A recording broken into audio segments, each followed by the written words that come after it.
30% অনুপস্থিত। পার্সেন্ট থাকলে কতর মধ্যে হিসাব হয়? 100 মধ্যে, তাই তো? ওই দিন উপস্থিত শিক্ষার্থীর সংখ্যা কত? না,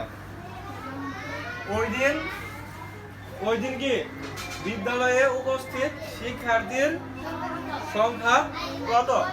তার মানে এখান থেকে উপস্থিত আছে, অনুপস্থিত 30%, তাই না? তাহলে আমরা এইভাবে লিখতে পারি, উপস্থিত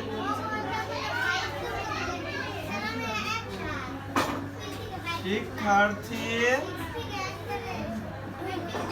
সমান 100 বিয়োগ হচ্ছে 30%। তাহলে কত পার্সেন্ট হয়? 70%, তাই না? এই 70% উপস্থিত, এই 70% কত জনের মধ্যে উপস্থিত?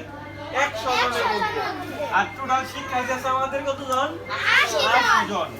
তাহলে এইভাবে সুন্দর করে সাজিয়ে রাখবে, 100 জনের মধ্যে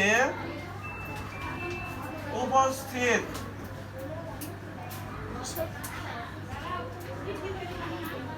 কতজন? 70 জন। আমাদের কিন্তু 30% অনুপস্থিত ছিল, সেটা থেকে আমরা 70% কি উপস্থিত বের করছি। তার মানে 100 জনের মধ্যে উপস্থিত কতজন? 70 জন।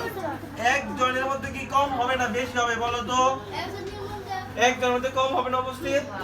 তার মানে 70 ভাগ হচ্ছে 100। সব সময় ডান পাশেটা উপরে থাকে, বাম পাশেটা কি হয়? নিচে যায়। আমাদের মোট শিক্ষার্থী কতজন ছিল? 80 জন। এখন আমাদের বের করতে হবে 80 জনের মধ্যে, 80 জনের মধ্যে উপস্থিত কতজন? এখন বেশি হবে না, গুণ 70 গুণ হচ্ছে 80 ভাগ হচ্ছে কত? 100। দেখো কাটি, 0 0 0 0। এখন উপরে কত রইলো? 7 8 না? 7 8 কত? 56। তার মানে 80 জনের মধ্যে কতজন উপস্থিত? 56 জন। উত্তর 56 জন। বুঝতে পারছি? শতকরা বলতে আমরা কি 100 জনের মধ্যে হিসাব। ওকে, 30% অনুপস্থিত।